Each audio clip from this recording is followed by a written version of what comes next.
एक गांव में एक आदमी रहता था जो बहुत बूढ़ा हो चुका था, जिस वजह से उसे कम दिखाई देता था और बहुत कमजोर हो गया था। इसलिए अपनी बची कुची जिंदगी अपने बेटे के साथ बिता सके, इसलिए शहर में रह रहे उसके बेटे के घर रहने चला गया। बेटा एक शहर के छोटे मकान में रहता था।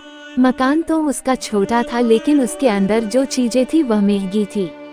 उस मकान में बेटा, उसकी पत्नी और उनका एक 5 साल का बच्चा, यह छोटा सा परिवार साथ मिलकर रहता था। बूढ़े पिता के आने से उनके परिवार का एक सदस्य और बढ़ गया। यह पूरा परिवार रोज सुबह शाम डाइनिंग टेबल पर साथ में खाना खाया करता। बूढ़ा पिता अपनी कमजोरी के चलते हमेशा खाने की चीजें नीचे गिराता रहता और कई बार कांच के बर्तन भी टूट जाया करते थे। कुछ दिनों तक तो बहू और बेटे ने यह सब सहन किया, लेकिन बाद में वे दोनों बूढ़े की ऐसी हरकतों से चिढ़ने लगे। एक दिन बेटे ने कहा कि ऐसा कब तक चलेगा, हमें कुछ करना पड़ेगा। उसकी पत्नी भी इस बात से सहमत हुई। अगले दिन बेटा कहीं से एक पुराना मेज लेकर आया और घर के एक कोने में उसे लगा दिया और अपने पिताजी से कहा कि आप यहीं पर बैठकर खाना खा लिया कीजिएगा।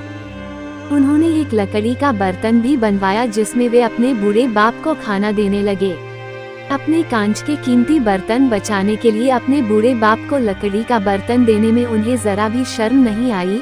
अब खाने का समय जब होता तो बूढ़ा बाप एक कोने में बैठकर खाता और बाकी का परिवार डाइनिंग टेबल पर खाना खाया करता।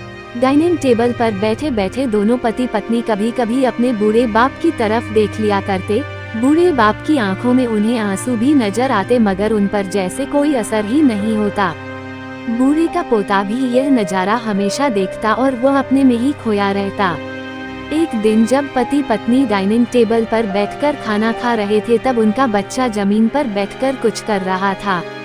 उन दोनों ने बच्चे के हाथ में लकड़ी का टुकड़ा देखा, लेकिन उन्हें कुछ समझ में नहीं आया कि बच्चा लकड़ी के टुकड़े के साथ क्या कर रहा है। जब बच्चे के पिता ने उसे पूछा कि बेटा आओ खाना खा लो, तुम नीचे बैठकर क्या कर रहे हो, तब बच्चे ने भोलेपन से कहा, अरे मम्मी पापा, मैं आप दोनों के लिए लकड़ी का बर्तन बना रहा हूँ ताकि आप लोगों को जब आप बूढ़े हो जाओ तो दिन में खाना दे सको। अपने नादान बेटे द्वारा दी गई यह सहज बात दोनों के दिल में तीर की तरह उतर गई। दोनों एक दूसरे का चेहरा निहारने लगे। बिना कुछ कहे ही दोनों की आंखों में पानी आ गया और उन्हें अपने भविष्य की किताब अपने आंखों के सामने खुलती हुई नजर आई। उन्हें समझने में ज्यादा देर नहीं लगी कि अब उन्हें आगे क्या करना पड़ेगा।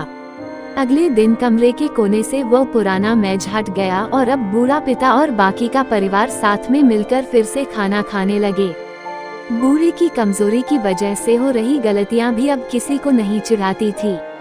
दोस्तों, यह कहानी हमें बताती है, हर वह पत्ता जो आज हरा है वो कल सूखेगा और डाली से नीचे भी गिरेगा। इसलिए हमें अपने बड़े बूढ़ों का हमेशा ख्याल रखना चाहिए और हमें हमारे माता पिता और बुजुर्गों के साथ वैसा ही व्यवहार करना चाहिए जैसा हम चाहते हैं कि हमारे बूढ़े होने के बाद हमारे बच्चे हमारे साथ करें।